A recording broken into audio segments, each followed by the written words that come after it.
और 4 हवलदार वायरलेस की गाड़ी में बैठे हुए हैं। अगर मैं 15 मिनट के अंदर बाहर नहीं आया तो समझ गए ना?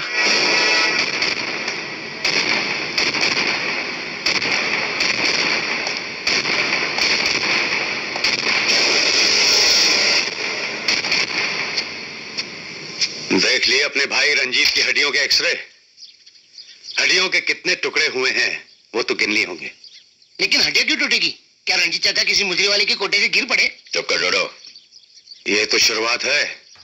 आज रंजीत का नंबर आया था, कल तुम्हारा नंबर आएगा। मैं क्यों? मैं तो शरीफ आदमी हूँ। अगर हड्डी तोड़ना है तो मेरे डैडी की तोड़ना। असली विलन तो वही है। Sorry daddy.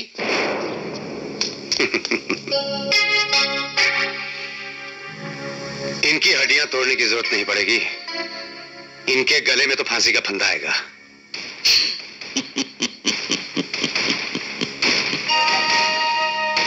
फांसी का फंदा तो क्या, धागे का टुकड़ा तक नहीं मिलेगा मेरे गले का फंदा बनाने के लिए। तुम्हारी जिंदगी का टेक ऑफ हो जाएगा। धुएं की तरह उड़ जाओगे, धुएं की तरह। क्योंकि पायलट बाबा की फ्लाइट को कभी ब्रेक नहीं लगती। यही समझाने आया हूं तुम्हें। बहुत उड़ चुके हो तुम। अब तुम्हारी जिंदगी के प्लेन का क्रैश होने का वक्त आ गया है। इस हिंदुस्तान में वक्त उसका है ऑफिसर जिसके पास दौलत है। जिंदगी से लेकर मौत तक सब कुछ खरीदा जा सकता है। जानता हूं तुम पुलिस खरीद सकते हो कुछ हद तक।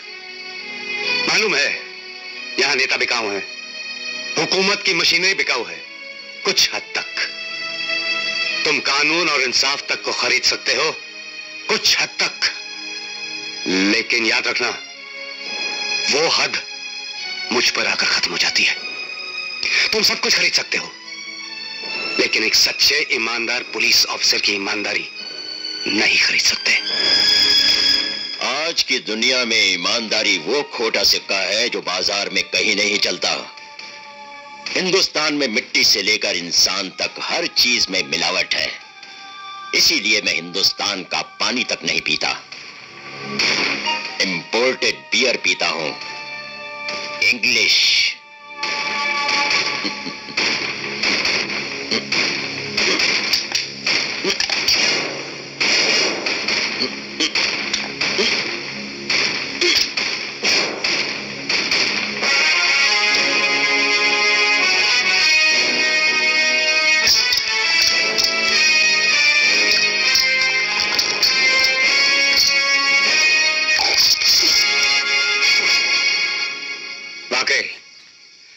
अंग्रेजी चीजें बहुत मजबूत होती हैं मगर जब हिंदुस्तानी हाथों में आ जाती है ना तो चकनाचूर हो जाती हैं।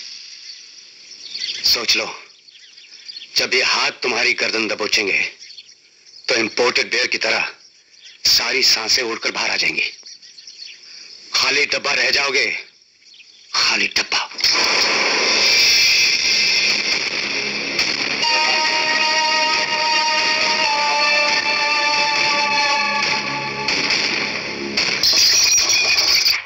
दीवान, पायलट बाबा की फ्लाइट में कभी ब्रेक हो दीवान।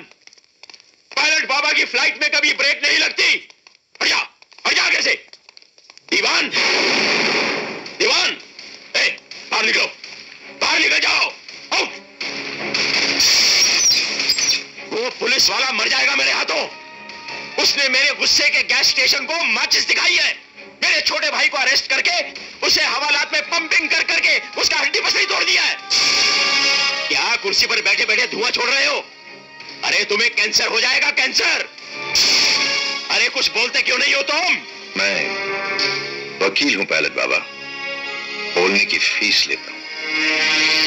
और वैसे भी आपके सामने ये कानूनी दाव पेच बोलना ठीक वैसे ही है जैसे कोई जौहरिया अपने हीरों की कीमत किसी पंसारी से लगाए। कानून अगर मुझे आता तो मैं तुम्हें वकील नहीं रखता, लाखों रुपए तुम पर खर्च नहीं करता।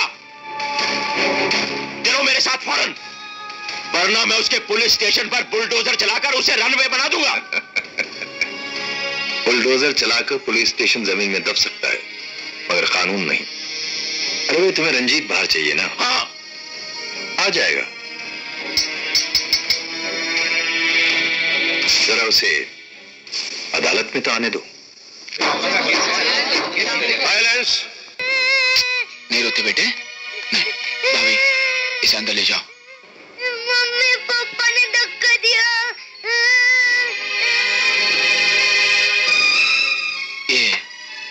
ये क्या हो गया तुम्हें?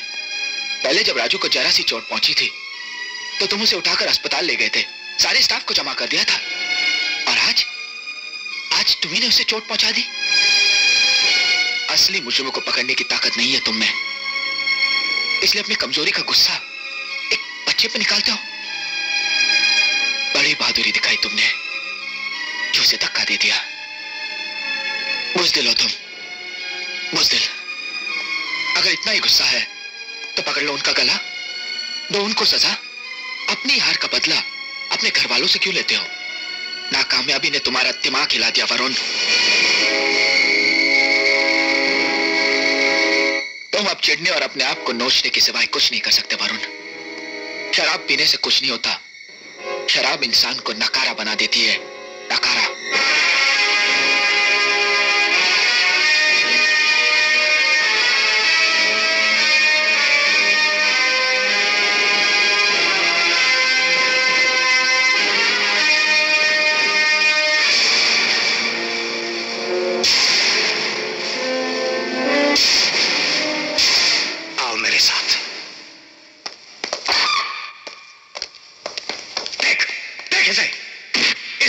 मुख्तार सिंह 32 आदमियों को मार चुका है। ये 2 साल तक पंजाब पुलिस के हाथ नहीं लगाई और मैंने इसे पकड़ा मुकाबले में।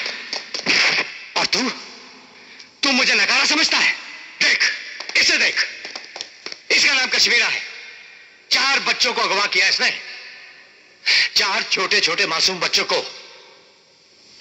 पैसे न मिलने पर गर्दन काट दी उनकी।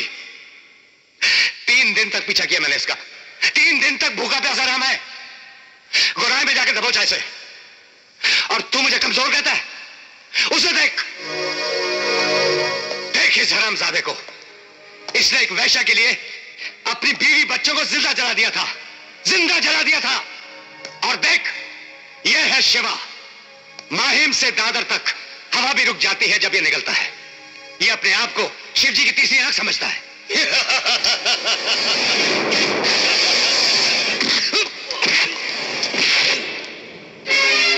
कानून तोड़ने वालों के लिए मैं यमराज से कम नहीं हूं, लेकिन मेरी झंझाट यह है कि मैं अपनी जान पर खेलकर इन मुजरिमों को पकड़ कर लाता हूं और अदालत में काले कोट वाले इन्हें बेकसूर साबित करके छुड़ा लेते हैं। हमारा कानून इतना ताकतवर होके इतना नापुंसक क्यों है? क्यों नहीं फांसी लगाते मुख्तार सिंह को? क्यों कश्मीरा को सारे बाजार सारी दुनिया के सामने गोली नहीं मार सकते हम? क्यों जिंदा नहीं जलाते हम इसे? क्यों कानून मान लेता है कि इसके बीवी बच्चे एक स्टोव के फट जाने से जल गए थे? क्यों जमानत पे छूट जाएगा ये शिवा जो सारे इलाके के लिए एक दहशत बन गया है? कब ये कानूनी दांव पेच का जाल खत्म होगा? कब इस देश से जुल्म खत्म होगा? कभी सोचा है तुमने? सोचा है तुमने?